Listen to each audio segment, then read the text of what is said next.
श्रीमद् रामायणम्।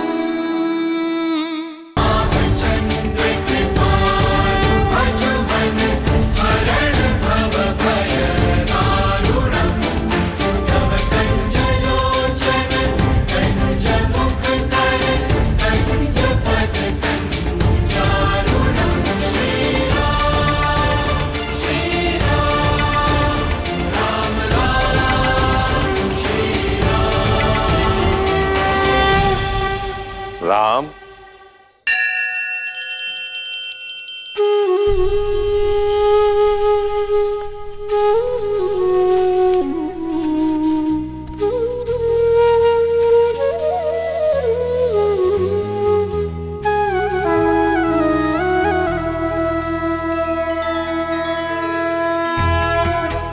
यशस्वी भव।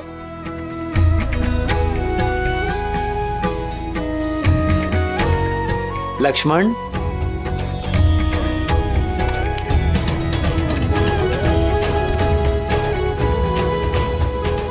भरत,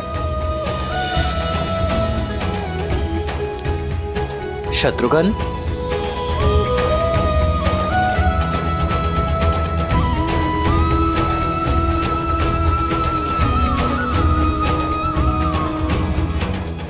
यशस्वी भव। मेरे प्रिय शिष्य, आज मेरा कर्तव्य पूरा हुआ। तुम सबकी शिक्षा संपूर्ण होती है, किंतु सदा स्मरण रखना, जीवन से सीखने की प्रक्रिया का कभी अंत नहीं होता। जी आचार्य।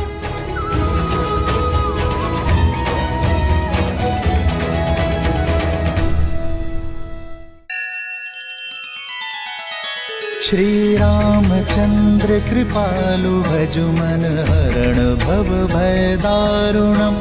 नव कंज लोचन कंज मुख कर कंज पद कंजारुणम्।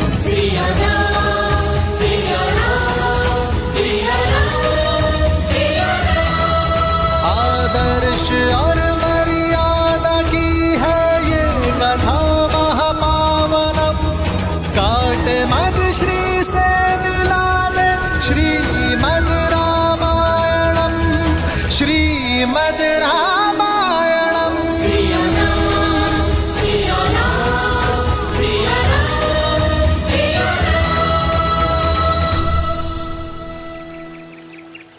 लक्ष्मण भैया, आज तो हम बहुत खुश हैं। सुमित्रा माँ से मिलने वाले हैं आज तो हम।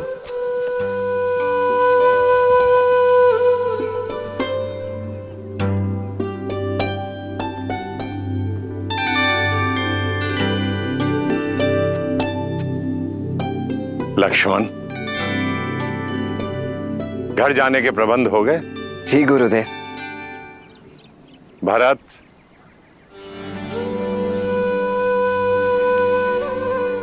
बहुत आशाएं हैं मुझे तुमसे। अपने भीतर छिपे हुए गुणों को बाहर लाने पर ध्यान देना। जी गुरुदेव। शत्रुघ्न, अब आप कर्तव्य की ओर जा रहे हो। अधिक उद्दंडता मत करना। जी आचार्य। राम दिखाई नहीं दे रहा है। राम कहाँ है? गुरुदेव, भैया तो प्रतिदिन की भांति आज भी दिनचर्या पर ही गए हुए। परंतु आज तो अवकाश है सबका। गुरुदेव, भैया ने कहा कि भरत, जब तक मैं आश्रम में हूं तब तक अपने कर्तव्यों से विमुख नहीं हो सकता।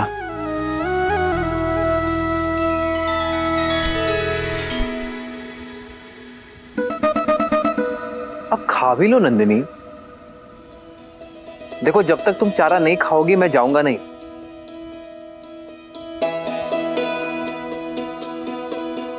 नंदिनी, इस आश्रम में मेरी माताएं नहीं थी। तुमने मुझे स्नेह दिया, पर मैं भी तुमसे उतना ही प्रेम करता हूं।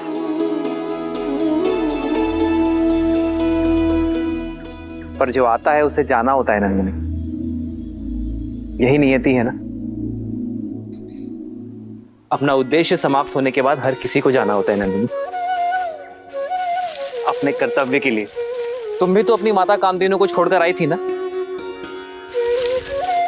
मेरा आश्रम काल समाप्त हुआ, जाना होगा मुझे नंदिनी, उसमें रूठना क्या।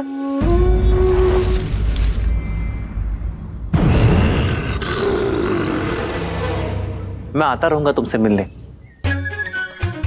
देखो अब मौन होकर चारा खा लो, और कल से कोई और आएगा तुम्हें खिलाने तो शांति से खाना। देखो नंदनी, अगर तुमने चारा नहीं खाया तो मैं रूठ जाऊंगा, चला जाऊंगा मैं यहां से। नंदनी मैं सत्य कह रहा हूं, मैं चला जाऊंगा। ठीक है, मैं चला।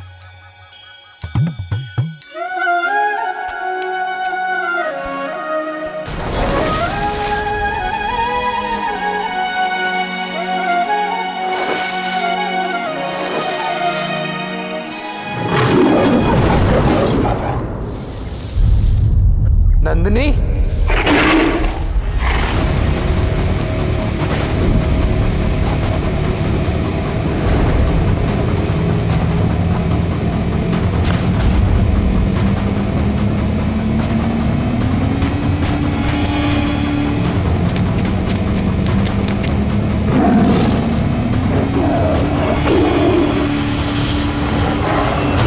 छोड़ दो नंदिनी को, ये मेरी रक्षा में है क्रूर बाघ। भूखे को क्रूर कहते हो राम? जो शरीर विधाता ने दिया उसे भोजन देने का प्रयास क्रूर कैसे हो सकता है? प्रकृति ने मुझे बनाया ही ऐसा है कि अन्य पशुओं को खाकर जीवित रहूं।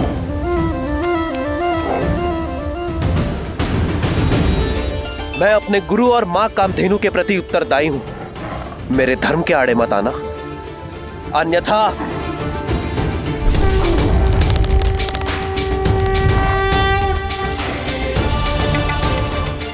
और मेरा धर्म इस वन पर शासन करना है।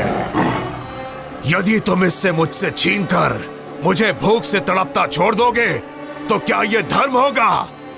बोलो राम, मुझसे मेरा भोजन छीनकर तुम एक अधर्म नहीं करोगे?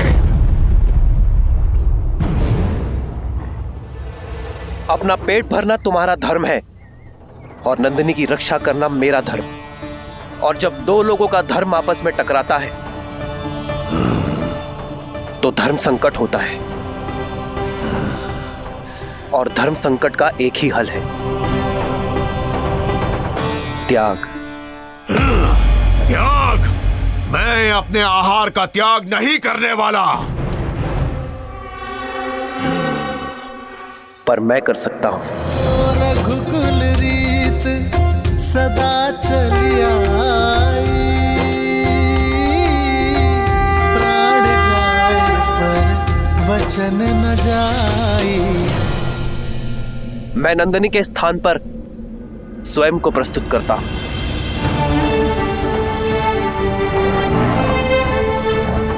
नंदिनी को मुक्त कर दो और मुझे अपना आहार बना लो। तुम्हें भोजन मिलेगा और मेरे कुल की प्रतिष्ठा भी बनी रहेगी।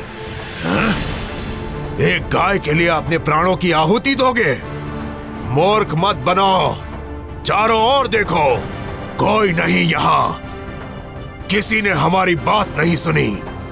यदि तुमने कहा बाघ ने नंदिनी का आखेट किया तो कोई भी तुम्हें दोष नहीं देगा। दुर्घटनाएं घटती हैं। सत्य कहा, कोई नहीं है यहां, कोई नहीं देख रहा है हमें।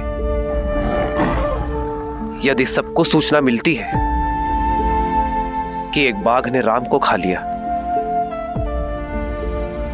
तो कोई तुम्हें दोष नहीं देगा। दुर्घटनाएं घटती हैं,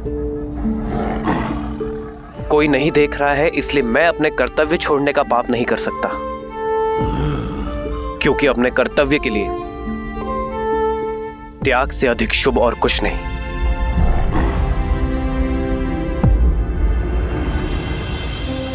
बना लो मुझे अपना आहार और छोड़ दो नंदिनी को।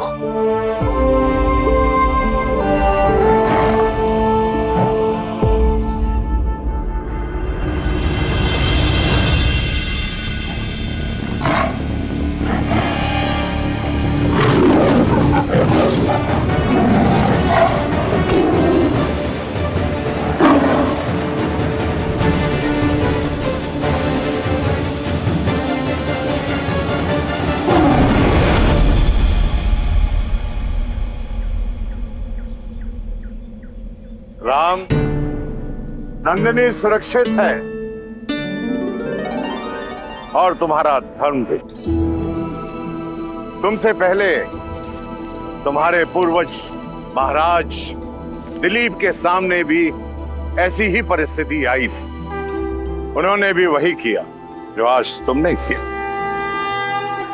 ये कामधेनु की ली गई परीक्षा थी, उसमें तुम सफल हुए। परीक्षा? हाँ, परीक्षा है। धर्म और अधर्म का ज्ञान होने पर चयन करना सरल होता है राम, किंतु कई बार उचित और अनुचित के बीच में एक हल्की सी धुंधली रेखा होती है, जो आज तुम्हारे साथ हुआ। और कई बार व्यक्ति लोभी हो जाता है, अधर्म अपना लेता है, करुणा को त्याग देता है, परंतु तुमने करुणा का साथ नहीं छोड़ा। मैं तुमसे बहुत प्रसन्न हो रहा। मैं आजीवन आपकी सीख स्मरण रखूंगा आचार्य। धर्म, करुणा, सत्य और त्याग भाव, ये मेरे जीवन के स्तंभ होंगे। मैं आजीवन काम, क्रोध, मोह, लोभ, अहंकार और ईर्ष्या को पराजित करने के लिए युद्ध करता रहूंगा।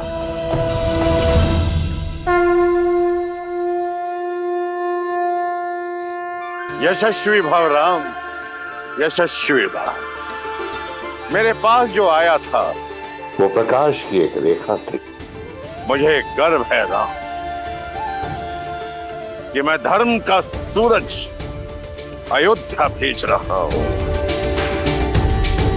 जहां नारायण नर के रूप में भविष्य की यात्रा के लिए सज्ज हो रहे थे, वहीं रावण स्वयं को नर से सुरक्षित करने के लिए यमलोक की ओर बढ़ रहा था।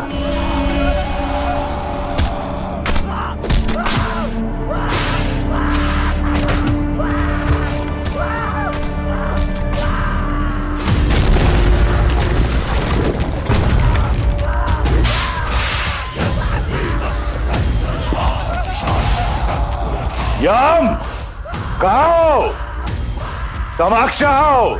मृत्यु के द्वार पे खड़े होकर मृत्यु को पुकारने वाले दुष्ट, कौन हो तुम? महाकाल का एक भक्त, काल के देव का काल।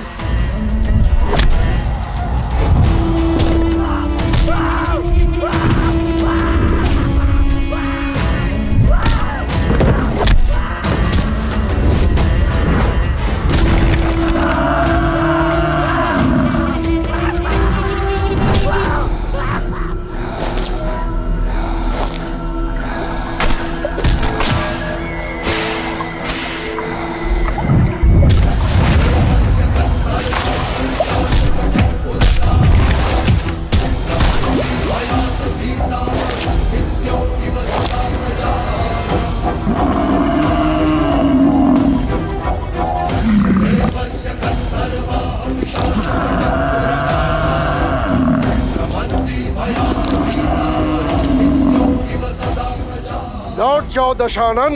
आ गए हम। मुझे लगा था कुबेर की भांति भाग जाओगे। यक्ष और यम में यही अंतर है।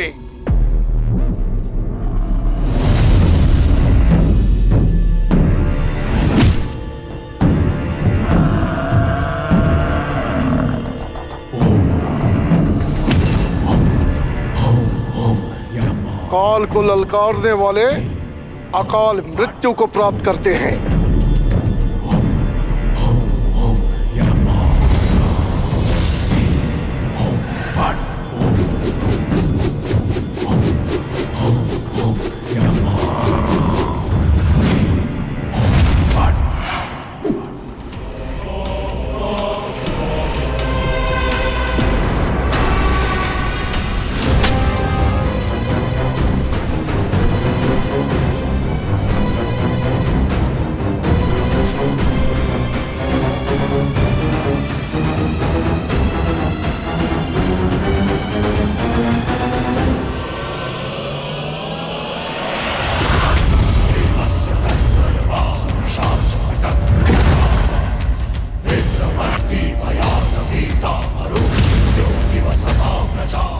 और महाकाल का वो भक्त जिसे स्वयं महादेव का आशीर्वाद प्राप्त हो, उससे काल को भयभीत होना चाहिए।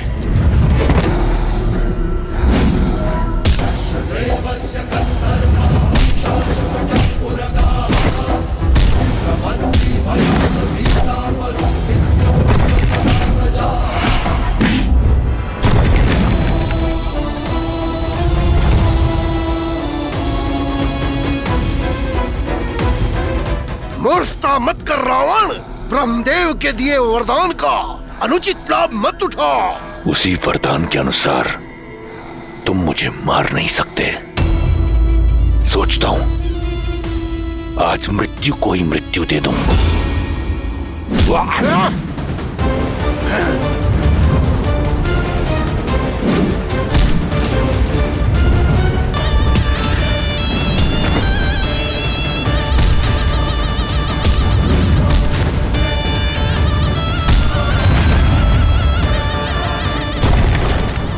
यम, सावधान।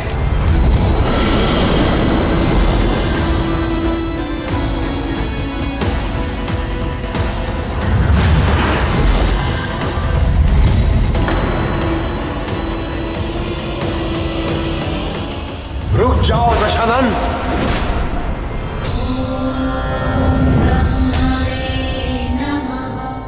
आप धर्मराज है यम, भूल गए इसकी मृत्यु आपके हाथों नहीं है। और रावण तुम मृत्यु को नहीं मार सकते, फिर भी यहां आए, चाहते क्या हो? बस इतना। मैं सबसे अभय हूं, परंतु नर से नहीं। वही अभय लेने आया हूं,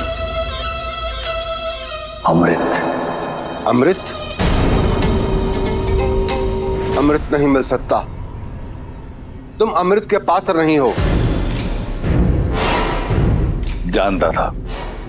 जाइए आप, परंतु मैं यहां से नहीं जाऊंगा। मेरा निश्चय अटल है। जब तक मुझे अमृत नहीं मिल जाता, मैं यहां से नहीं जाऊंगा। तुम्हें अमृत पान कराने का अधिकार मुझे नहीं है रावण। वचन रहा, रावण का वचन। मैं उस अमृत का पान नहीं करूंगा। यदि मैंने ऐसा किया तो आप अपना वरदान निष्फल कर देना। जो अमृत असुर प्रयास से भी ना पा सके, मैं उसे पाना चाहता हूं, अपने पास सुरक्षित रखना चाहता हूं। अब आपके समक्ष केवल दो ही मार्ग हैं। या तो आप इस असुर को वो कलश दे दें, या फिर यहां मैं यम को व्यस्त रखकर सबको अमर कर दूं।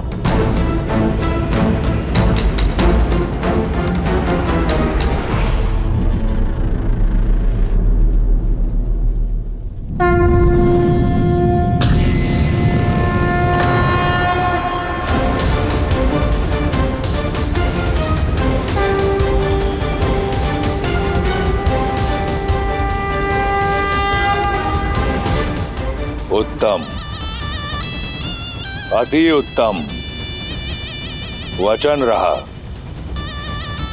मैं इसका पान नहीं करूंगा। यह सर्वदा मेरे साथ सुरक्षित रहेगा।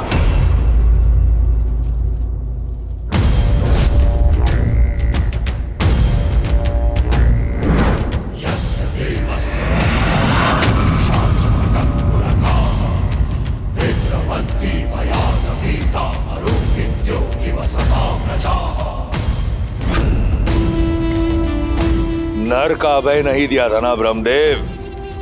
अब देखो, नर ले आओ या कोई और जाति उत्पन्न करो, जैसे ही मुझ पर प्रहार होगा, ये कलश टूटकर इसका अमृत मेरे लहू के साथ मिल जाएगा।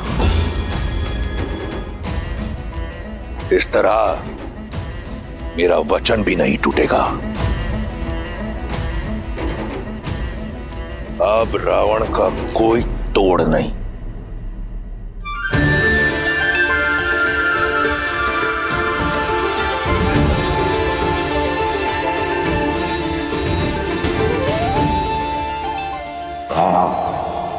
आकाश में घुलता यह हरा रंग इस बात का प्रतीक है कि राजकुमार गुरुकुल से अयोध्या के लिए प्रस्थान कर चुके हैं।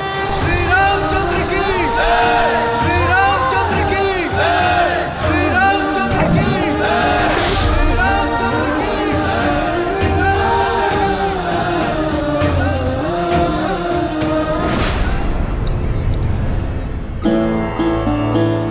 वर्षों से प्रतीक्षा थी एक क्षण की, वो आ ही गया। प्रतीक्षा तो हमने भी की है अपने पुत्रों के लौटने की, और अपने पति के मुख पर प्रसन्नता और उत्साह देखने की।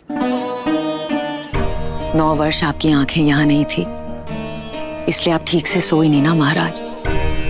बस मेरा राम आ जाए और आकर सीधा मेरी भुजाओं में समा जाए। महाराज, आपके पुत्र बड़े हो गए हैं, आपकी गोद में नहीं समाने वाले।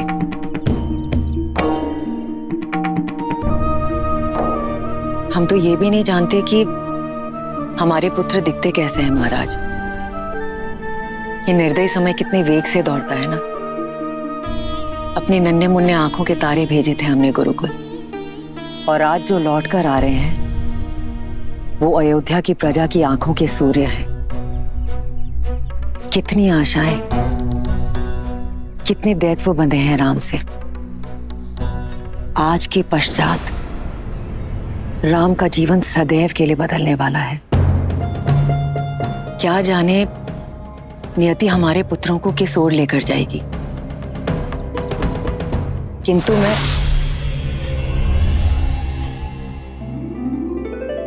महाराज, इस रंग का क्या अर्थ है? इसका अर्थ है राम सरयू पार करने के लिए नौका में बैठ चुका है और कुछ ही समय बाद अयोध्या के तट पर होगा। महाराज, मैं कौशल्या दीदी और सुमित्रा को बुलाकर लाती हूँ।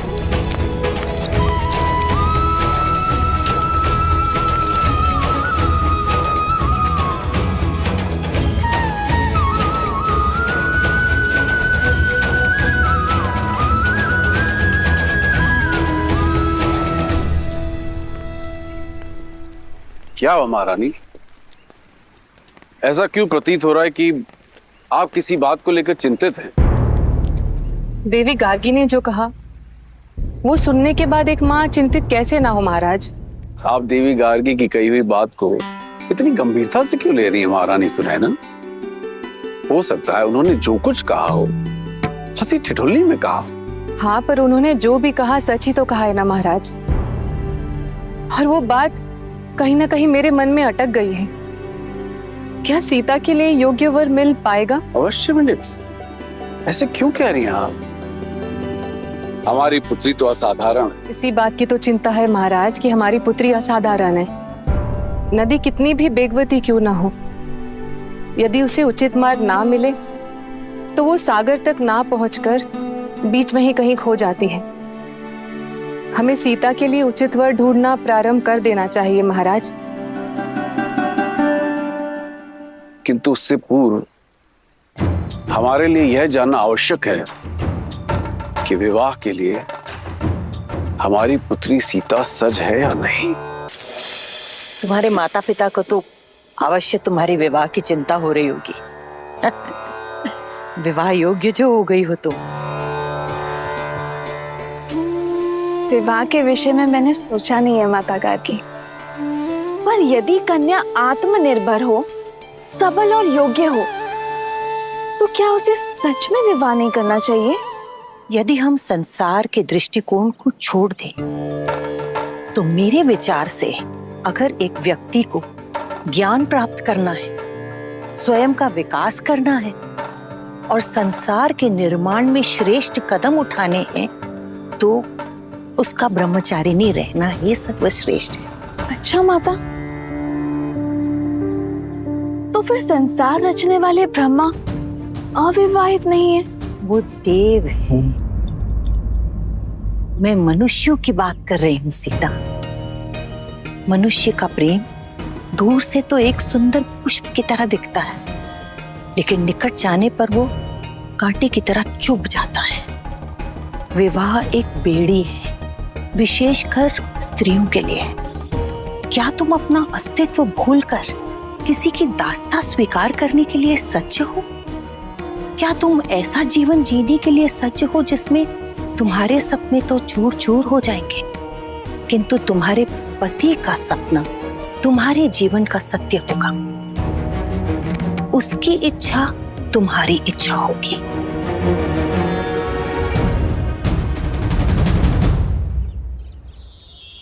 क्षमा चाहती हूँ माता गार्गी, पर जैसे आपने कहा कि दृष्टिकोण की बात है, तो मेरी दृष्टि में विवाह आस्था नहीं, आस्था है।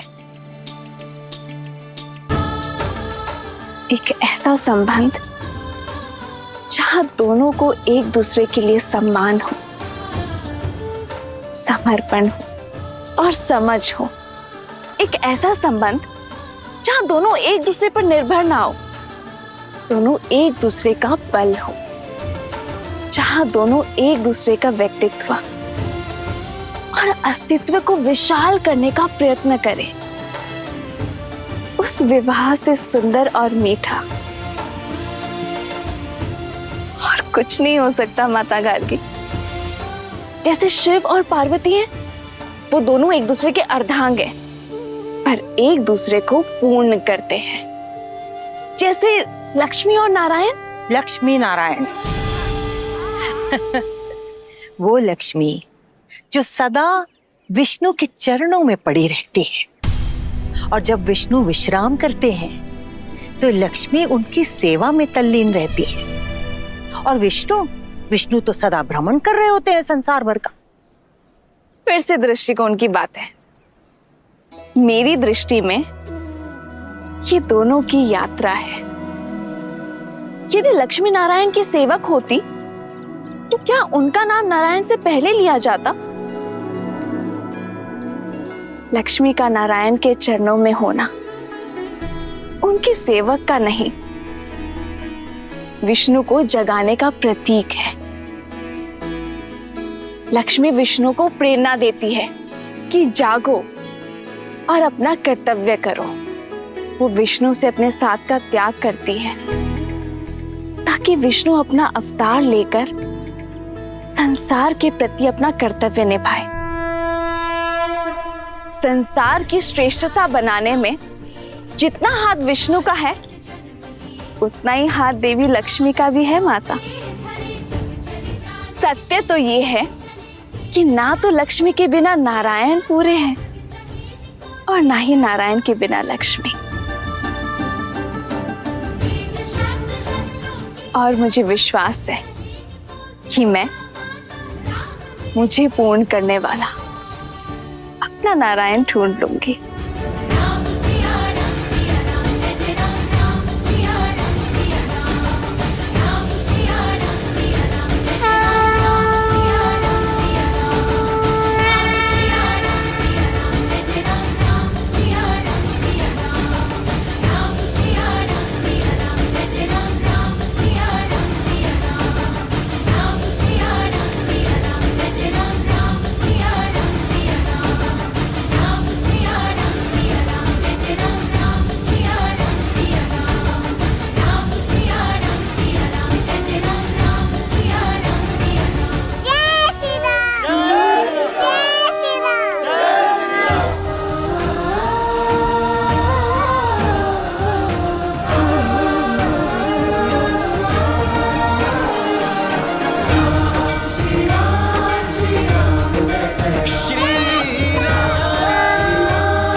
भैया, रथ पे चलते हैं।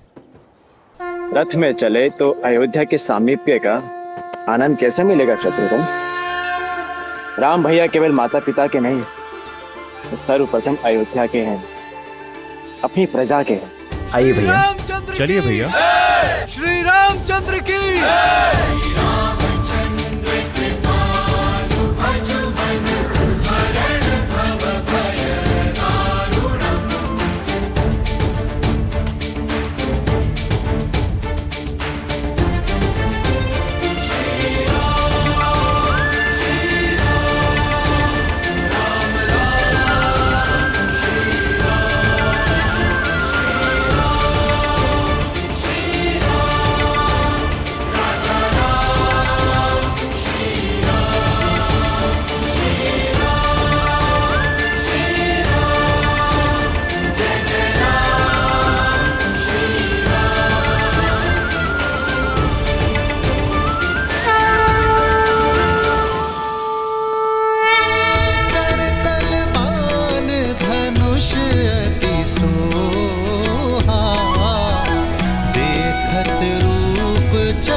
वृद्ध अरु बाल, प्राण हुते प्रिय लागत सब, कहूँ राम कृपाल।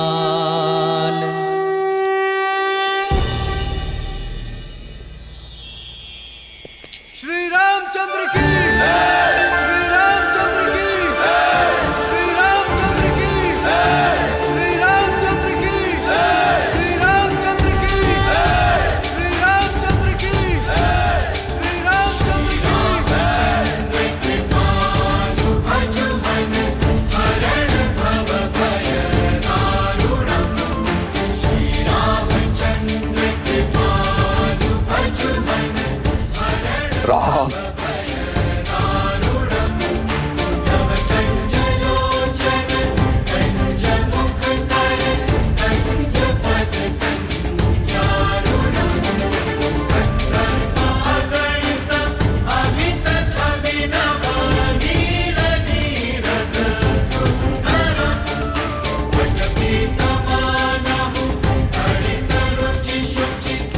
राम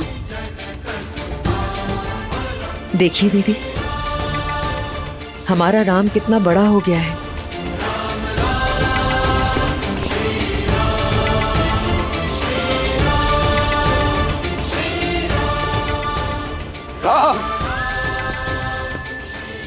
महाराज, रहने दो सुमित्रा, आज इन्हें मत रोको।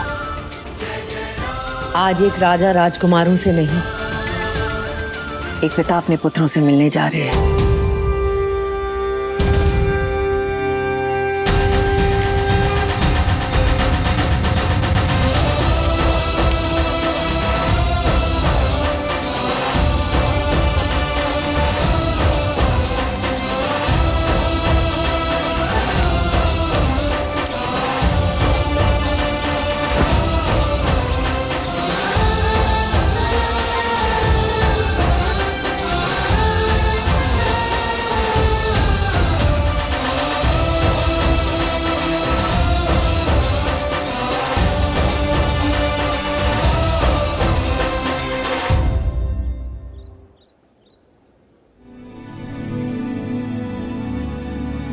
राम, कैसे बताऊं तुम्हें, तुम्हारे बिना एक एक पल किस प्रकार बिताए हैं मैंने। अंततः तुम आ ही गए राम। राम,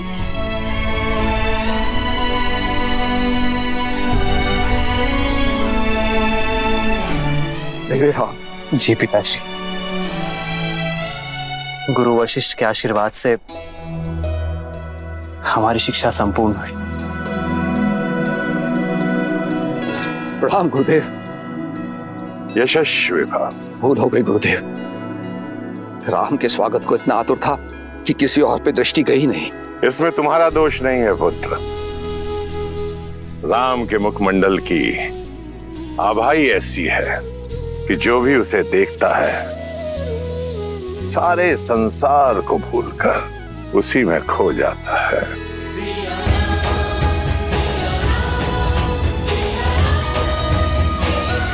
श्री रामचंद्र की, श्री रामचंद्र की, श्री रामचंद्र की, श्री रामचंद्र की, श्री रामचंद्र की। अयोध्या वासियों, आपका राजकुमार लौट आया है, मेरा पुत्र रामचंद्र।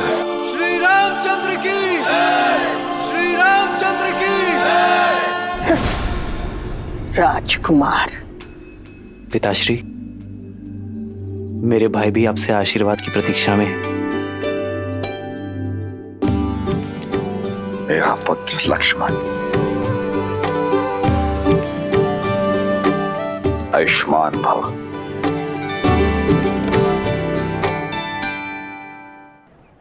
हाँ, मेरा सबसे छोटा पुत्र शत्रुघ्न।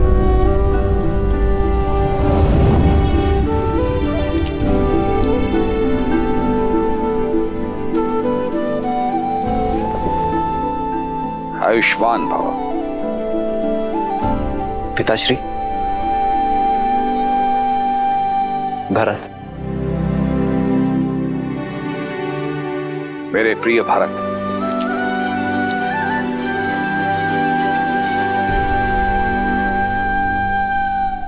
नमन पिताश्री। आयुष्मान भव। भरत आपके लिए कुछ भेंट लाया पिताश्री।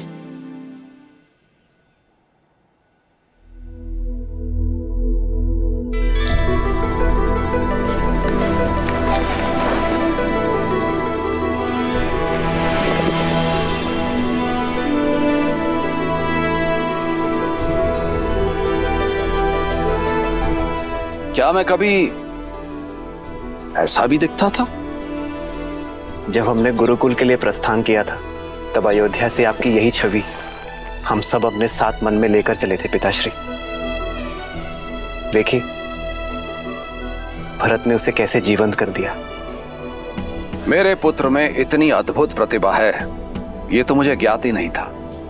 आशा करता हूं बाण भी उतने ही वेग से चलाते होंगे। जी पिताश्री।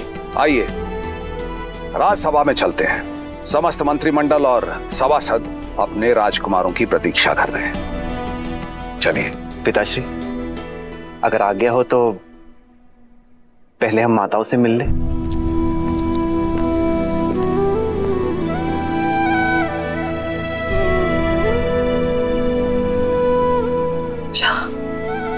माँ, आयुष्मान भव।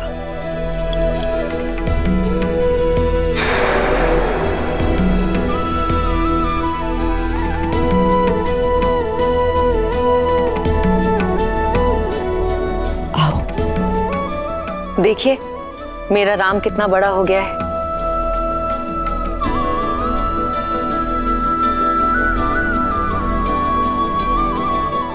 अपने पिताश्री की भांति कीर्तिमान और वीर बनो पुत्र।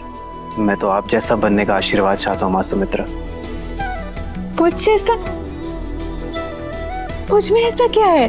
वो जो किसी में नहीं। वीर और प्रसिद्ध योद्धा होना सरल है, किंतु तुम्हारी तरह धैर्यवान और प्रेम करने वाला होना बहुत कठिन। और ये बात मेरा राम जानता है।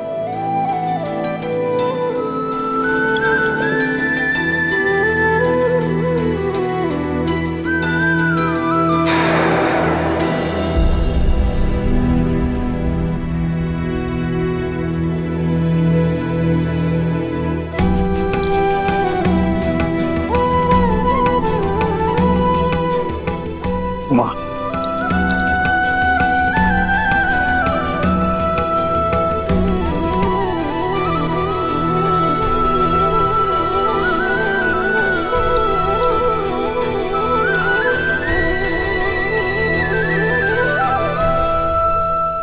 कल्पना भी नहीं सोचा था कि तुम सब इतने बड़े हो जाओ।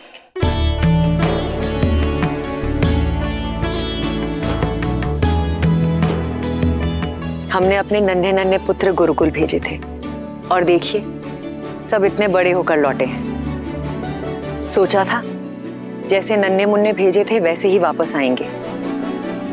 राम मेरे गले लगेगा और पूछेगा कि मेरा राजभोग कहाँ है। आज भी तो गले लगा ना माँ।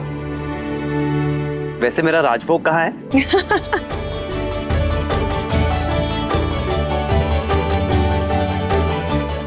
सब बनाया है।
और ये तुम्हारे लिए।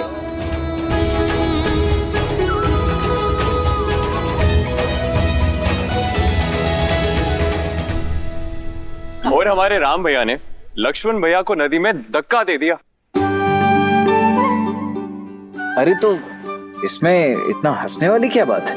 और हमारे भरत भैया, ये तो सदा राम भैया की सहायता के बिना कुछ करते भी नहीं थे। लेकिन सच में आश्रम में हमें बहुत काम करना पड़ता था, लेकिन आपके हाथ का स्वादिष्ट भोजन खा के सच में आनंद ही आ गया हमें। अच्छा पुत्र, ये बताओ कि आश्रम में तुम सबने क्या सीखा? पिताश्री, राम भैया तो आश्रम में सबके मुख्य थे। धर्म हो, शस्त्र हो या शास्त्र हो, हमारे राम भैया सबसे आगे। और अंतिम दिन गुरुदेव ने बड़ी भीषण परीक्षा ली राम भैया की, और वो भी बिना बताए। अच्छा, क्या परीक्षा ली थी? माया और करुणा में अंतर की। गुरु वशिष्ठ तो बड़े प्रसन्न थे भैया से। और लक्ष्मण, तुमने क्या सीखा? वही माता जो सदा से मुझे सीखना था। भैया राम का सर्वश्रेष्ठ रक्षक बनना और प्रत्येक कार्य में उनकी सहायता करना। और मुझसे नहीं पूछना, मैंने तो पहले ही कहा है, शस्त्र और अस्त्र मुझे भले भांति आते हैं, लेकिन जीवन का आनंद लेना मुझे सबसे अधिक बात है। देखिए माता, देखिए। नटखट पुत्र भरत, तुमने क्या सीखा?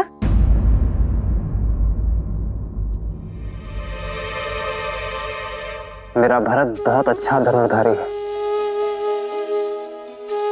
हाँ, पर जब लक्ष्य सिद्ध हो तभी। पर हमारे भरत भैया का अधिक मन कला में है। मेरे भरत भैया कविता बहुत अच्छी लिखते हैं और चित्र तो बहुत ही सुंदर बनाते हैं। ये तो बहुत ही अच्छी बात है कि हमारे सारे राजकुमार युद्ध करना जानते हैं। जो शस्त्र के साथ शास्त्र में प्रवीण हो, कला में ज्ञातक हो, मन से कोमल हो, वो विशेष है।